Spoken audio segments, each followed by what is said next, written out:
Daniel 2. In the 2nd year of his reign, Nebuchadnezzar had dreams. His mind was troubled, and he could not sleep. So the king summoned the magicians, enchanters, sorcerers, and astrologers to tell him what he had dreamed. When they came in and stood before the king, he said to them, "I have had a dream that troubles me, and I want to know what it means." Then the astrologers answered the king, "May the king live forever. Tell your servants the dream, and we will interpret it." The king replied to the astrologers, "This is what I have firmly decided. If you do not tell me what my dream was and interpret it, I will have you cut into pieces and your houses turned into piles of rubble. But if you tell me the dream and explain it, you will receive from me gifts and rewards and great honor. So tell me the dream and interpret it for me." Once more they replied, "Let the king tell his servants the dream, and we will interpret it." Then the king answered, "I am certain that you are trying to gain time, because you realize that this is what I have firmly decided. If you do not tell me the dream, there is only one penalty for you. You have conspired to tell me misleading and wicked things, hoping the situation will change. So then, tell me the dream, and I will know that you can interpret it for me."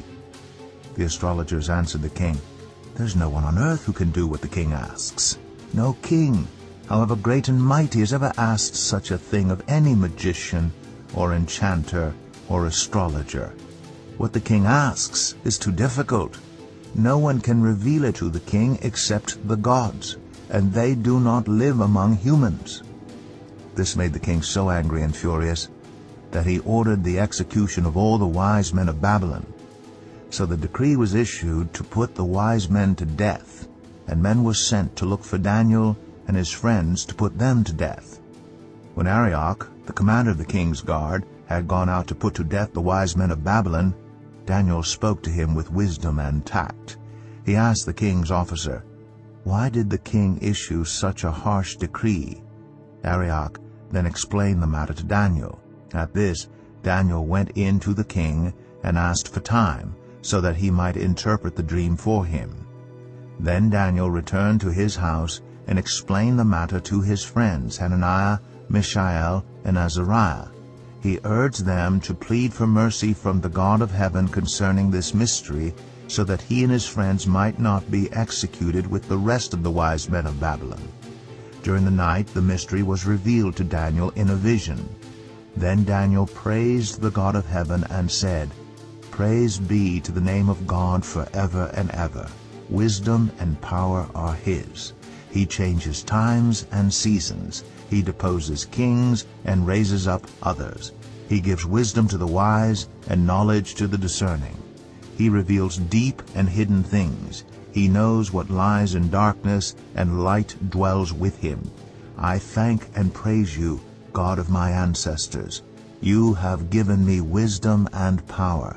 You have made known to me what we asked of you. You have made known to us the dream of the king." Then Daniel went to Arioch, whom the king had appointed to execute the wise men of Babylon, and said to him, "Do not execute the wise men of Babylon. Take me to the king, and I will interpret his dream for him." Arioch took Daniel to the king at once and said, "I have found a man among the exiles from Judah who can tell the king what his dream means." The king asked Daniel, also called Belteshazzar, "Are you able to tell me what I saw in my dream and interpret it?" Daniel replied, "No wise man, enchanter, magician, or diviner can explain to the king the mystery he has asked about. But there is a God in heaven who reveals mysteries. He has shown King Nebuchadnezzar what will happen in days to come. Your dream and the visions that passed through your mind as you were lying in bed are these. As your majesty was lying there, your mind turned to things to come, and the revealer of mysteries showed you what is going to happen. As for me, this mystery has been revealed to me not because I have greater wisdom than anyone else alive, but so that your majesty may know the interpretation and that you may understand what went through your mind. Your majesty looked, and there before you stood a large statue, an enormous, dazzling statue, awesome in appearance. The head of the statue was made of pure gold, its chest and arms of silver, its belly and thighs of bronze, its legs of iron, its feet partly of iron and partly of baked clay. While you were watching, a rock was cut out, but not by human hands. It struck the statue on its feet of iron and clay and smashed them. Then the iron, the clay, the bronze, the silver, and the gold were all broken to pieces and became like chaff on a threshing floor in the summer. The wind swept them away without leaving a trace, but the rock that struck the statue became a huge mountain and filled the whole earth. This was the dream, and now we will interpret it to the king. Your Majesty, you are the King of kings. The God of heaven has given you dominion and power and might and glory.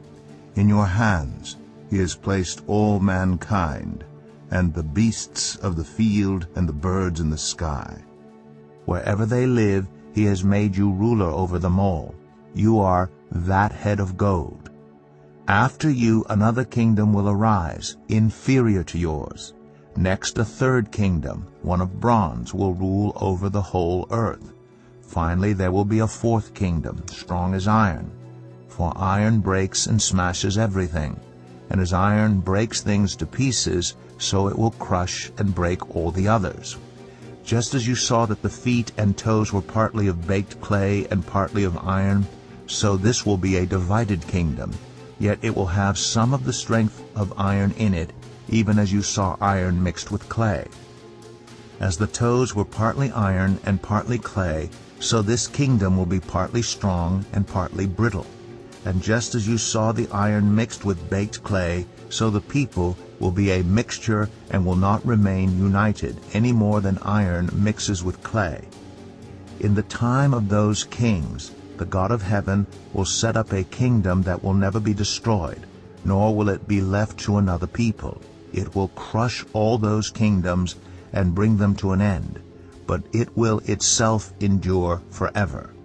This is the meaning of the vision of the rock cut out of a mountain, but not by human hands, a rock that broke the iron, the bronze, the clay, the silver, and the gold to pieces. The great God has shown the king what will take place in the future. The dream is true, and its interpretation is trustworthy. Then King Nebuchadnezzar fell prostrate before Daniel and paid him honor, and ordered that an offering and incense be presented to him. The king said to Daniel, "Surely your God is the God of gods and the Lord of kings, and a revealer of mysteries, for you were able to reveal this mystery." Then the king placed Daniel in a high position and lavished many gifts on him. He made him ruler over the entire province of Babylon and placed him in charge of all its wise men.